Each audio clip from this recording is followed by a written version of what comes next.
Hi hello ನಮ್ಮೂರು YouTube ಚಾನಲ್ಗೆ ತಮಗೆಲ್ಲರಿಗೂ ಸ್ವಾಗತ ಸುಸ್ವಾಗತ ಅಂತ ಹೇಳ್ತಾ, ನೀವಿನ್ನು ನಮ್ಮೂರು ಯೂಟ್ಯೂಬ್ ಚಾನಲ್ಗೆ ಸಬ್ಸ್ಕ್ರೈಬ್ ಆಗಲಿಲ್ಲ ಅಂದರೆ ಈ ಕೂಡಲೇ ಸಬ್ಸ್ಕ್ರೈಬ್ ಆಗಿ, ಲೈಕ್ ಮಾಡಿ, ಶೇರ್ ಮಾಡಿ ಅಂತ ಹೇಳ್ತಾ, ಇವತ್ತಿನ ಒಂದು ಸಂಚಿಕೆಯಲ್ಲಿ R3 ಕನ್ನಡ ಕೃಷ್ಣ ಎಂಬ ಶೀರ್ಷಿಕೆಯಲ್ಲಿ ಸಾಕಷ್ಟು ಗೊಂದಲ ಉಂಟಾಗಿದೆ, ಸಾಕಷ್ಟು ಚರ್ಚೆಗಳು ನಡೀತಾ ಇದ್ದಾವೆ, ಅದು ನಡೀತಾ ಇರುತ್ತದೆ. ಅದಕ್ಕಿಂತ ಫಸ್ಟ್ ನಮಗೆ ಪುಸ್ತಕದ ಒಳಗಿರುವ ಕಂಟೆಂಟ್, ವಿಷಯಗಳು ಯಾವ ರೀತಿ ಇದ್ದಾವೆ ಅದನ್ನು ನಾವು ತಿಳಿದುಕೊಳ್ಳಲೇಬೇಕಾಗುತ್ತದೆ.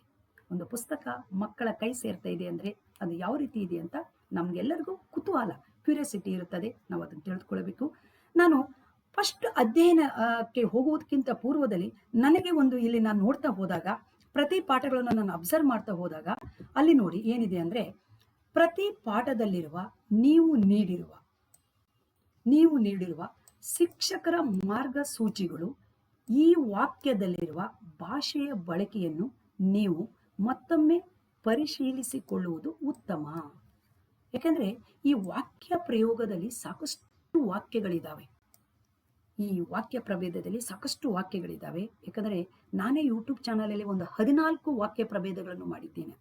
ಹಾಗಾಗಿ ಇದು ಯಾವ ವಾಕ್ಯ ಪ್ರಭೇದದಲ್ಲಿದೆ ಅನ್ನೋದನ್ನು ನಾವು ತಿಳ್ಕೊಳ್ಬೇಕಾಗುತ್ತದೆ. ಯಾಕಂದ್ರೆ ಅವರು ಶಿಕ್ಷಕರ ಮಾರ್ಗಸೂಚಿ ಅಂತ ಕೊಟ್ಟಿದ್ದಾರೆ. ನೋಡಿ, ನೀವೇ ಬರೆದಿರುವ ಪುಸ್ತಕ ಇದು. ಈ ಪುಸ್ತಕದಲ್ಲಿ ಒಂದನ್ನು ನಾನು ನಿಮಗೆ ತೋರಿಸ್ಲಿಕ್ಕೆ ಇಷ್ಟಪಡ್ತೀನಿ. ಯಾವುದು?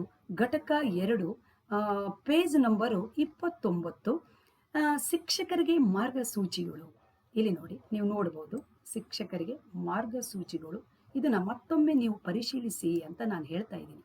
ಯಾಕೆ ಅಂದ್ರೆ ಇದು ಯಾವ ವಾಕ್ಯ ಪ್ರಯೋಗದಲ್ಲಿ ಇದಾವೆ, ಯಾವ ವಾಕ್ಯದಲ್ಲಿ ಇದಾವೆ ಅನ್ನೋದನ್ನು ನಾವು ತಿಳ್ಕೊಳ್ಬೇಕಾಗುತ್ತದೆ, ಇಂಪಾರ್ಟೆಂಟು.